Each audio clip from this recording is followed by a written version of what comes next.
बिस्मिल्लाहिर्रहमानिर्रहीम। अस्सलाम वालेकुम दोस्त, उम्मीद करती हूँ आप सब खैरियत से होंगे। आपको अपने चैनल मिस हिना में वेलकम कहती हूँ। तो क्लास हम लोग का क्लास 10 मैथ सिंटैक्स बुक को चैप्टर नंबर 18 वेरिएशन कंटिन्यू है, जिसकी आज हम एक्सरसाइज 18.6 का क्वेश्चन नंबर 1 का लास्ट पार्ट नंबर 5 स्टार्ट करने जा रहे हैं। इससे पहले पार्ट 4 तक मैं कंप्लीट करवा चुकी हूँ। जिन लोगों ने कंप्लीट नहीं किए हैं वो मेरी प्लेलिस्ट से देखकर वो भी कंप्लीट कर सकते हैं। वहां पर पूरी अरेंजमेंट पूरी तरतीब के साथ हर क्वेश्चन मौजूद है। ठीक है। और इसमें के मेथड को एक्सप्लेन किया गया है। तो आइए आज भी हम के मेथड को ही पढ़ते हैं। तो स्टार्ट करते हैं 18.6 का क्वेश्चन नंबर 1 का पार्ट 5। तो देखिए पार्ट 5 भी हमारा कुछ उसी तरह का है। सबसे पहले काम जो हम शुरू से अब तक करते आ रहे हैं हर पार्ट में वो ये है कि हम इन दोनों रेशो को सपोज कर लेते हैं किसके इक्वल, के इक्वल, और हम यूज करेंगे रेशो के बजाय डिवाइड का साइन। ठीक है। तो सपोज कर लेते हैं लेट पी रेशो क्यू के बजाय मैं यहां पर लिख रही हूं पी अपॉन क्यू।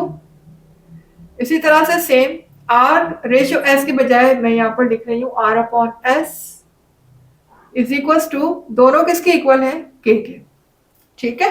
ये दोनों किसके इक्वल है, के। तो अगर ये दोनों के इक्वल है तो इसका मतलब ये भी के इक्वल होगा और ये भी के इक्वल होगा, क्योंकि दोनों एक दूसरे के इक्वल है। और अगर दोनों के इक्वल है तो इसका मतलब दोनों ही के इक्वल हुए। तो फिर यहां पर मैं P अपॉन क्यू को भी के इक्वल लिख सकती हूं और R अपॉन S को भी के इक्वल लिख सकती हूँ। तो यहां से अगर मैं P की वैल्यू निकालना चाहूं तो क्यू यहां पर डिवाइड हो रहा है, इधर आने के बाद मल्टीप्लाई हो जाएगा, ये हो जाएगा क्यू के। इसी तरह से यहां पर S डिवाइड हो रहा है और यहां आने के बाद S मल्टीप्लाई हो जाएगा, तो ये हो जाएगा S की। ठीक है। दो वैल्यू मैं निकाल चुकी हूँ, एक P की और दूसरी R की। नाम दे देते हैं जैसे शुरू से देते आ रहे हैं, हम 1 कह देते हैं, इसको 2 कह देते हैं। ठीक है। तो क्लास यहाँ पर मैंने P और R की वैल्यू निकाल ली है। अब मैं इनको अपने क्वेश्चन में पुट करूंगी। तो उसके लिए मैं वन बाय वन सपोज करूंगी, पहले वन बाय वन लूंगी, पहले अपनी लेफ्ट हैंड साइड और फिर राइट हैंड साइड। तो पहले हम ले लेते हैं अपनी लेफ्ट हैंड साइड। तो लिख लीजिएगा टेकिंग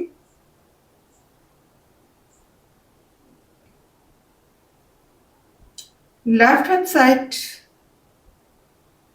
ठीक है। तो लेफ्ट हैंड साइड लेने के लिए अब यहाँ पर देखिए रेशो का साइन यूज हो रहा है। अब मैं रेशो में डिवाइड के बजाय यहाँ पर डिवाइड का साइन यूज करूंगी। क्यों? क्योंकि दोनों ही मेरे पास फ्रैक्शन में है, न्यूमिनेटर भी फ्रैक्शन में है और डिनोमिनेटर भी फ्रैक्शन में है। तो फ्रैक्शन में लिखकर फिर सॉल्व करना आप लोगों के लिए थोड़ा सा डिफिकल्ट हो जाता है, सॉल्व करने में कंफ्यूजन क्रिएट होती है। उससे बेहतर यह है कि बजाय आप इसको फ्रैक्शन की फॉर्म में लिखिए, आप इसको डिवाइड की साइन लगाकर भी लिख सकते हैं। ठीक है ना। तो मैं यहाँ पर रेशियो के बजाय क्या यूज कर रही हूँ, डिवाइड साइन। ठीक है, डिवाइड की साइन यूज कर रही हूँ। तो देख सकते हैं आप, ये होगा P minus Q upon P। यहाँ रेशियो के बजाय मैं लिख लूंगी डिवाइड का साइन और आगे लिख लूंगी Q upon P plus Q। ये देख सकते हैं, ये मेरी है लेफ्ट हैंड साइड। अब मैं लेफ्ट हैंड साइड को सॉल्व करने जा रही हूँ। तो देखिए क्लास, जहां जहां मेरा P है वहां मैं क्यू के रख लूंगी, क्योंकि P किसके इक्वल है, क्यू के। और R यहाँ पर गिवन नहीं है तो हम R की वैल्यू अभी नहीं रखेंगे। जब हम राइट हैंड साइड सॉल्व करेंगे तो R की वैल्यू वहां पुट होगी। अभी मैं फिलहाल क्या रखने जा रही हूँ, P की वैल्यू को रखने जा रही हूँ। तो रख लेते हैं। तो P यहाँ पर किसके इक्वल है, क्यू के। तो मैं लिख रही हूँ क्यू के, जहां P था वहां मैंने रख लिया क्यू के, माइनस आगे लिखा हुआ है क्यू, फिर अपॉन है। अपॉन में फिर P की वैल्यू मैं क्या रखूंगी, क्यू के। इसी तरह से आगे डिवाइड का साइन है। क्योंकि मेरे पास कोई वैल्यू नहीं है तो क्यू को मैं जस्ट कॉपी कर दूंगी। फिर अगेन मैं P की वैल्यू क्या रख सकती हूँ, क्यू के। आगे मेरे पास लिखा हुआ है क्यू, तो उसको मैं जस्ट कॉपी करूंगी। तो क्लास देख सकते हैं यहाँ भी क्यू है, यहाँ भी क्यू है। तो हम क्यू को क्या ले सकते हैं, कॉमन ले सकते हैं।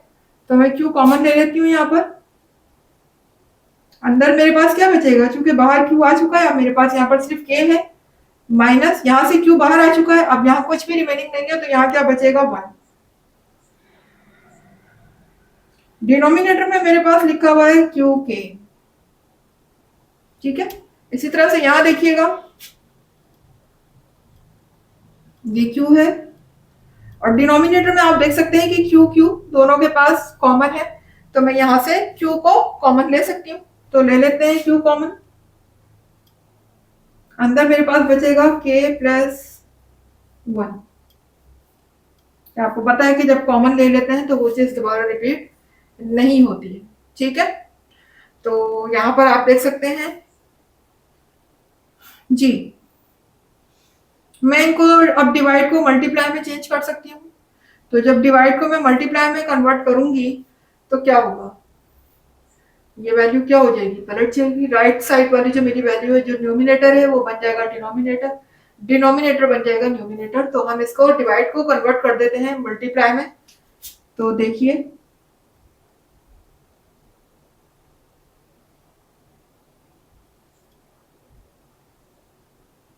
तो मैं डिवाइड साइन को कन्वर्ट करने जा रही हूँ मल्टीप्लाई की साइन में। तो अब ये जो मेरे पास डिनोमिनेटर की वैल्यू है ये आ जाएगी ऊपर,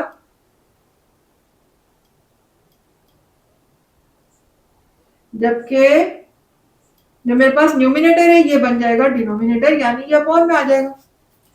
तो क्लास अब आप देख सकते हैं मैं कैंसिल कर सकती हूँ, यहाँ पर क्यू से क्यू कैंसिल हो जाएगा, यहाँ पर भी क्यू से क्यू कैंसिल हो जाएगा, ठीक है। और यहाँ देखिए अब मेरे पास क्या बचेगा, इधर बचेगा के माइनस 1 अपॉन के,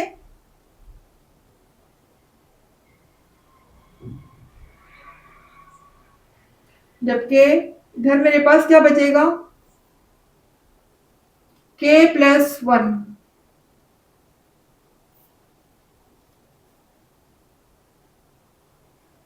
जी,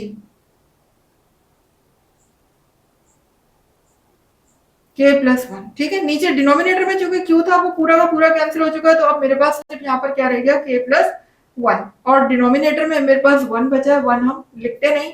तो अब मैं न्यूमिनेटर को न्यूमिनेटर से मल्टीप्लाई कर देती हूँ, और डिनोमिनेटर में जो मेरे पास के लिखा हुआ वो एज इट इज लिखा रहेगा। तो हम कर देते हैं, मैं यहाँ पर मल्टीप्लाई करके लिख देती हूँ, ये हो जाएगा के माइनस 1 ब्रैकेट के प्लस 1 अपॉन के। तो यहां तक तो क्लास मैंने अपनी सॉल्व कर ली है, कौन सी साइड, लेफ्ट हैंड साइड। अब मैं सॉल्व करने जा रही हूँ राइट हैंड साइड, तो लिख दीजिएगा टेकिंग राइट हैंड साइड। तो राइट हैंड साइड मेरी गिवन है r minus S upon r, और रेशियो साइन की बजाय मैं यहां पर क्या लगाऊंगी, डिवाइड की साइन। मैंने डिवाइड का साइन लगाया और यहां पर लिखा s upon r plus s, ठीक है। अब जहां जहां मेरे पास r लिखा हुआ है उसकी जगह पे मैं क्या पुट कर सकती हूँ, एस के, चूंकि हमने r की वैल्यू पहले ही निकाली हुई है जो कि इक्वल है एस के, तो मैं r की जगह पे क्या लिख दूंगी, एस के। तो लिख देते हैं, यहाँ r है तो यहां मैं लगा दूंगी एस के, आगे लिखा हुआ है माइनस एस, फिर अपॉन r है तो r की जगह पे मैं फिर दोबारा से लिख दूंगी एस के, ठीक है। इसी तरह से यहाँ डिवाइड की साइन है, फिर s कॉपी हो जाएगा और r की प्लेस में मैं फिर लिख दूंगी एस के, आगे लिखा हुआ है प्लस s। तो क्लास अब आप देख सकते हैं s यहाँ भी है, s यहाँ भी है, तो इसका मतलब s मैं कॉमन ले सकती हूँ। तो मैं दोनों से s क्या ले लूंगी, कॉमन ले लूंगी, s कॉमन आ जाएगा बाहर। अंतर मेरे पास क्या बचेगा अब, k माइनस 1, जबकि नीचे लिखा हुआ है एस के डिवाइडेड बाय, सेम इसी तरह से यहां भी मैं s कॉमन ले सकती हूँ, तो मैंने s कॉमन ले लिया। अंदर मेरे पास क्या बचेगा, k प्लस 1, ठीक है। s बाहर आ चुका है, यहां पर रह गया सिर्फ k प्लस 1। अब इस डिवाइड के साइन को अगर मैं चेंज कर दूं मल्टीप्लाई में, तो ये वैल्यू क्या हो जाएगी, पलट जाएगी। ये डिनोमिनेटर ऊपर आ जाएगा और न्यूमिनेटर नीचे चला जाएगा। ठीक है, तो मैं इसको मल्टीप्लाई में कन्वर्ट कर देती हूँ।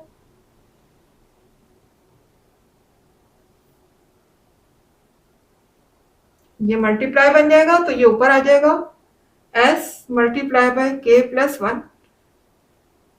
इसी तरह से ये नीचे आ गया s। ठीक है, अब आप देख सकते हैं यहाँ पर s से s कैंसिल हो गया, यहाँ भी s से s कैंसिल हो गया। ठीक है, अब मेरे पास क्या रह गया, k minus 1 upon k multiply by यहाँ पर क्या बचा, k प्लस 1।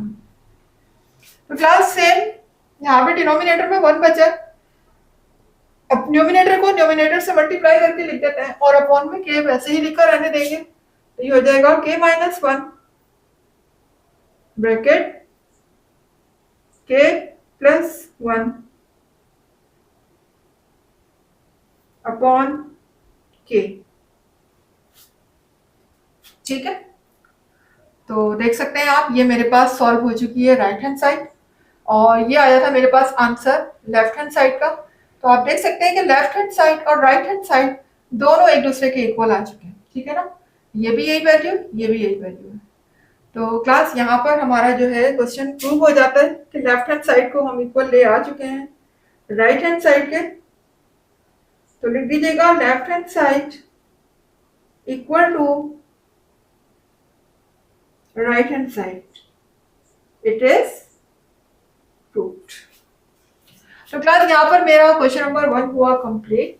ठीक है, पार्ट 5 आप लोगों ने देखा, सेम के मेथड से इसको करवाया गया जैसे कि लास्ट पार्ट आप लोगों को करवाए गए थे। उम्मीद है कि इसका कॉन्सेप्ट आपको क्लियर हुआ होगा और आप लोगों ने प्रैक्टिस भी अच्छी की होगी इंशाल्लाह। तो उम्मीद करती हूँ कि आगे भी इसी तरह से प्रैक्टिस करते रहेंगे आप, और मुझे दीजिएगा इजाजत। वीडियो पसंद आई, कॉन्सेप्ट क्लियर हुए तो चैनल को लाइक कीजिए, चैनल को सब्सक्राइब वीडियो को लाइक कीजिए, चैनल को सब्सक्राइब करके बेल आइकन को हिट कीजिए और ऑल पे क्लिक कीजिए ताकि हर नई आने वाली वीडियो का नोटिफिकेशन आपको सबसे पहले मिले। इसके अलावा जितना ज्यादा हो सके मेरी वीडियोस को शेयर किया करें और मुझे दीजिएगा इजाजत। नेक्स्ट क्वेश्चन तक के लिए अल्लाह हाफिज।